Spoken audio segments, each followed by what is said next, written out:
Assalamualaikum warahmatullahi wabarakatuh. Saya Khoirunisa Salma Al-Muminah.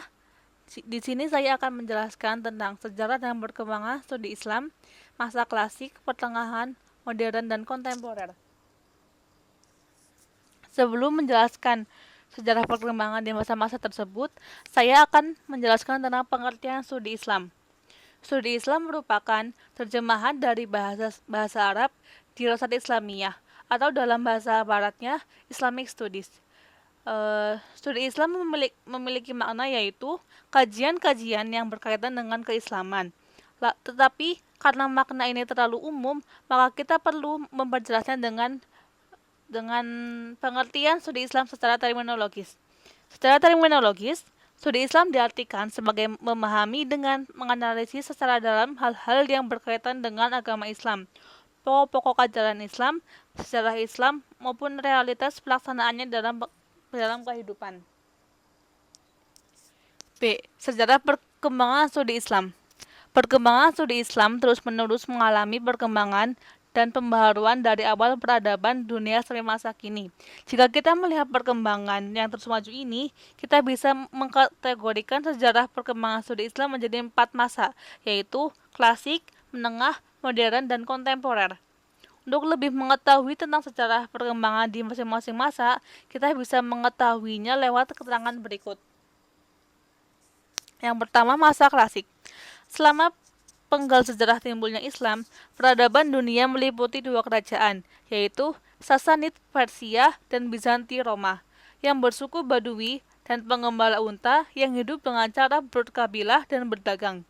Pendidikan Islam pada zaman awal dilaksanakan di masjid-masjid. Mahmud Yunus menjelaskan bahwa pusat-pusat studi Islam klasik adalah Mekah, Madinah, Basroh, Kufah, Damaskus, Palestina, dan Mesir. Berdirinya madrasah-madrasah di daerah tersebut tentunya tidak lepas dari dukungan para sahabat Nabi pada masa itu. Berikut adalah nama-nama pelopor di masing-masing daerah.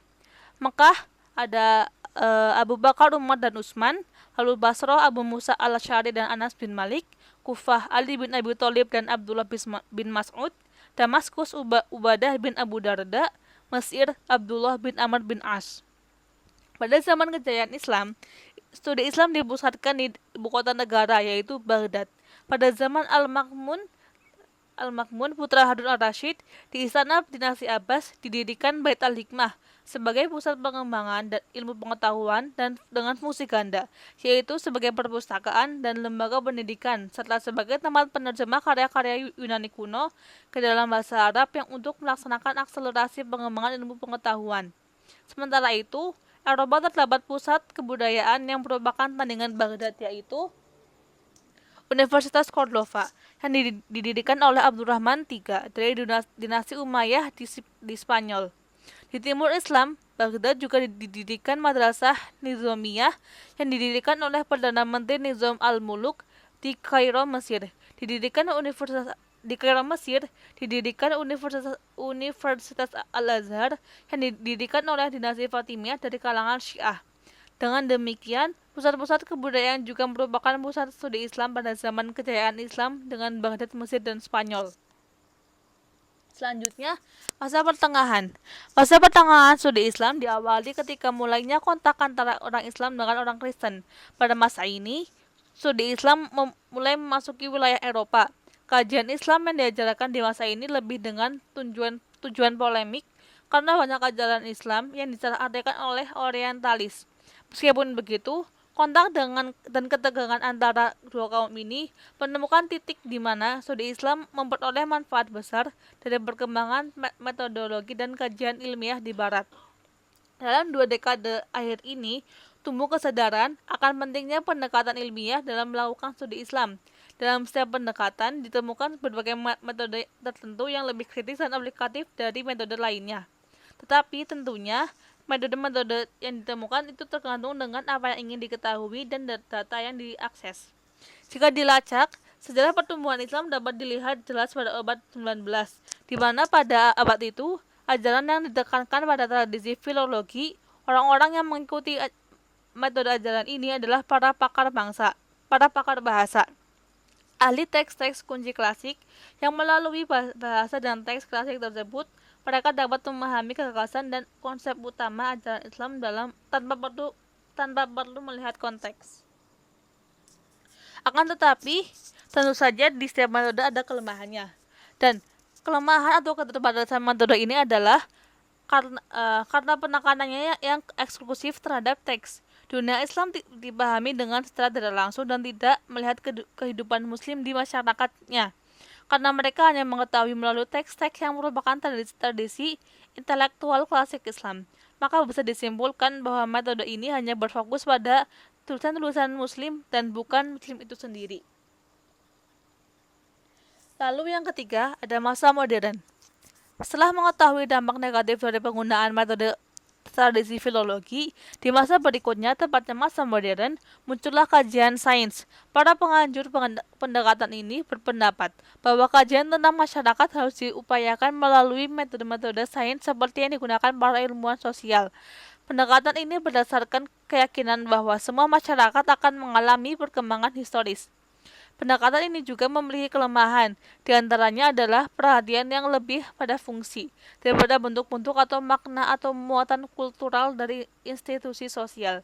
Jadi, kelompok ini mencoba mencari jalan pintas, maka makna dan muatan kultural dari institusi sosial bagi mereka tidak relevan dan tidak dikesampingkan. Menurut pendekatan ini, manusia bukanlah sistem makna melainkan mesin sosial. Lalu kelemahan kedua dari pendekatan ini adalah mereka menyamaratakan semua manusia tanpa melihat ciri dan atau keunikan dari perorangan. Keempat, masa kontemporer. Pada masa ini, studi Islam berkembang di hampir seluruh negara di dunia, baik Islam maupun bukan Islam. Di Indonesia, studi Islam dilaksanakan di UIN, IAIN, STAIN, dan sejumlah perguruan tinggi swasta yang menyelenggarakan studi Islam seperti Unisula Semarang dan Uniswa Bandung. Studi Islam di negara non-Islam diselenggarakan antara lain di India, Chicago, Los Angeles, London, dan Kanada. Di Aligarh University India, studi Islam dibagi menjadi dua, yaitu Islam sebagai doktrin dikaji di Fakultas Usuluddin yang mempunyai dua jurusan, yaitu jurusan Madhab Ahli Sunnah dan jurusan Madhab Syiah. Sementara Islam dari aspek sejarah dikaji di Fakultas Humaniora dalam jurusan Islamic Studies.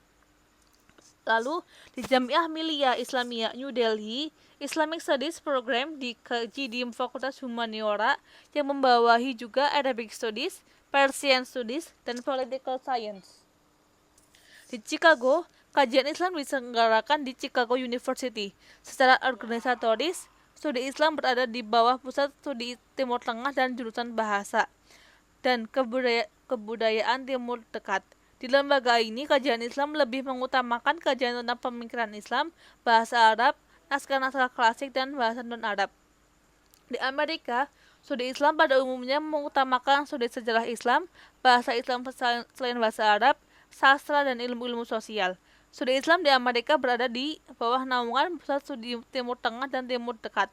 Di UCLA, studi Islam dibagi menjadi beberapa komponen. Pertama, doktrin dan sejarah Islam. Kedua, bahasa Arab. Ketiga, ilmu-ilmu sosial, sejarah, dan sosiologi. Di London, studi Islam digabungkan dalam School of Oriental and African Studies atau Fakultas Studi Ketimuran dan Afrika yang memiliki berbagai jurusan bahasa dan kebudayaan di Asia dan Afrika.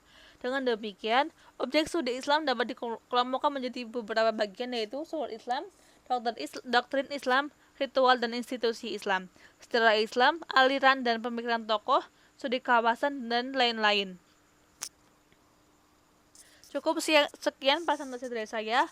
Mohon maaf bila banyak ketidakjelasan dalam pengucapan ataupun ketidakjelasan dalam penulisan. Sekian dari saya. Wassalamualaikum warahmatullahi wabarakatuh.